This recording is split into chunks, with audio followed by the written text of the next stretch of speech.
Hello everyone, magandang gabi sa ating lahat. So, nakahanap tayo ng beer brand guy, Adult Plus. $60.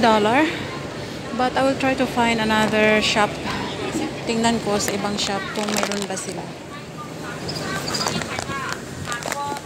Gusto ko kasi yung ewan ko kung mayroon dito. Pero let's see kung mayroon ba. Not sure.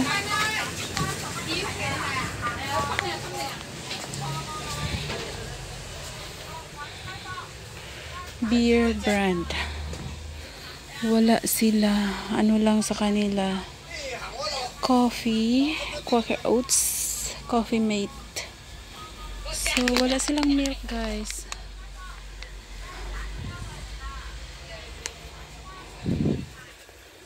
But dami nilang tinda. It's like Indo shop yata. Not so sure. Oh, parang Indo shop siya.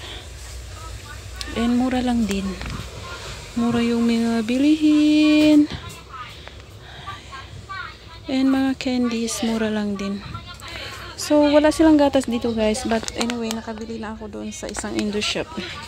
So, thanks for tuning up. See you soon again.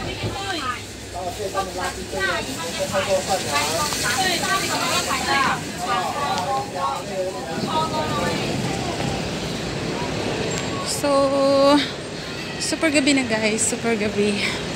So, uwi pa ako, then mag-prepare ng dinner.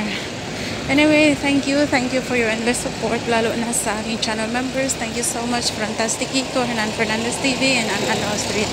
Maraming salamat po sa inyong walang sawang suporta sa akin. To all my subscribers, thank you so much guys. And by the way, typhoon, signal 3 today. They hosted since morning and until now. And parang ulan siya guys. Pero drizzle lang. Hindi siguro ito lalakas. So kahapon they hosted signal number 1. Kahapon ng umaga. Then it changes to signal number 3 kaninang umaga din.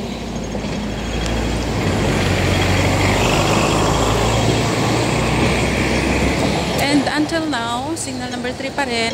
But luckily, walang ulan guys. Hope hindi siya uulan bukas.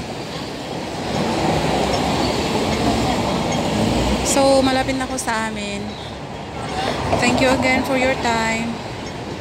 And for your endless support. If you are new to my channel, please consider subscribing and hit that notification bell. So, you'll be notified whenever I uploaded a new video. Thank you guys. Thank you for your time. So, waiting ng stoplight. But may bus na nag-block. Okay, just right. It's green.